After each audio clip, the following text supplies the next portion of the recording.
Hello everyone, কেমন আছেন সবাই? আশা করি সবাই ভালো আছেন, সুস্থ আছেন। আবারও আপনাদের মাঝে ছোট্ট আরেকটি ব্লগ ভিডিও নিয়ে চলে আসলাম। আর আজকে আমরা যাচ্ছি রাসের মেলায়। তো রাস উৎসব আমাদের যশোরের পাশেই তারাগঞ্জে।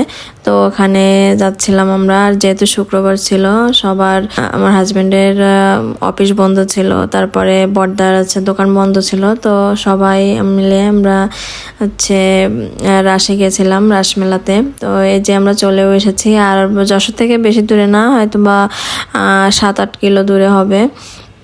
তো আমরা অটোতে করে গেছিলাম, বিকালবেলার দিকে বেরিয়েছিলাম, যেহেতু বাচ্চাদের নিয়ে যাওয়া, এই জন্য বিকালই বের হয়েছিলাম। আর এই যে এখানে বিভিন্ন ধরনের ঠাকুরের বিগ্রহ বানিয়ে রেখেছিল, রাধা কৃষ্ণ, তারপরে যে চৈতন্য প্রভু, তারপরে আরো এটা মূলত রাধা গোবিন্দর মন্দির।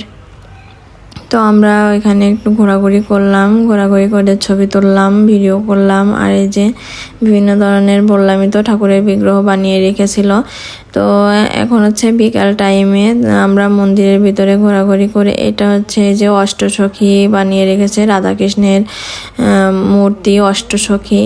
তারপরে আমরা এই যে মন্দিরে প্রণাম করলাম, প্রণাম করে একটু ছবি তুললাম। তারপরে চলে এসেছি মেলাতে, মেলা বসেছিল পাশেই। তো মেলায়ও ঘোরাঘুরি করলাম, বাচ্চারা কিছু কেনাকাটি করলো, আমরা কিছু হালকা পাতলা খাওয়া দাওয়া করলাম। এই যে চানাচুর মাখা খাচ্ছি, তারপরে আরও কি খেয়েছিলাম। তো সবার ভিডিওটা কেমন লেগেছে সবাই কমেন্ট করে জানাবেন। আর এই যে আমরা মেলা ঘুরে বসে রয়েছি, কারণ আমরা একটু বিকালবেলা এসেছিলাম, তখন লোকজন কম ছিল। তো যত সন্ধ্যার দিকে আরও লোকজন বেশি আসতেছিল, আমরা যে টাইমে চলে আসলাম ওখান থেকে, সেই টাইমে অনেক লোকজন এসেছিল। বিকালবেলা তেমন লোকজন ছিল না, হাতে গোনা কয়েকজন লোকজন ছিল। তারপরে আমরা মেলা ঘুরে এসে এই যে এখানে বসে রয়েছি, এখানে বক্স বাজতেছিল, লোকজন আসতেছিল, তো বসে বসে দেখছিলাম।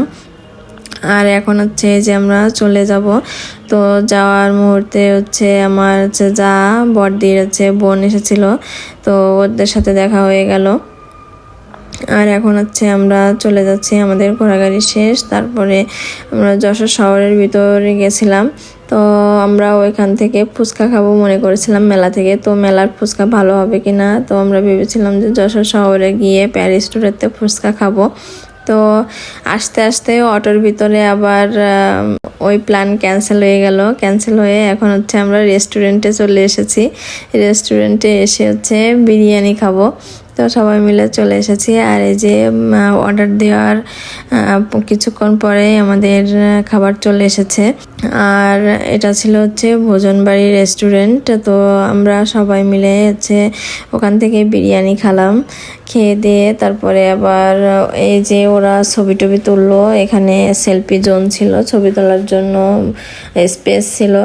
তো বাচ্চারা ওখানে ছবি টবি তুললো। আর এখন আমাদের খাওয়া দাওয়া শেষ। আর এই যে এখন আমরা হেঁটে হেঁটেই বাসায় যাব, কারণ যেহেতু বড়দাদের বাসার পাশেই রেস্টুরেন্টটা ছিল, হেঁটেই যাওয়া যায়। তো এই যে আমরা হেঁটে হেঁটেই যাচ্ছি। আর ভিডিওটা সবার কেমন লেগেছে সবাই কমেন্ট করে জানাবেন। সবাই ভালো থাকবেন, সুস্থ থাকবেন। দেখা হবে নেক্সট ব্লগে।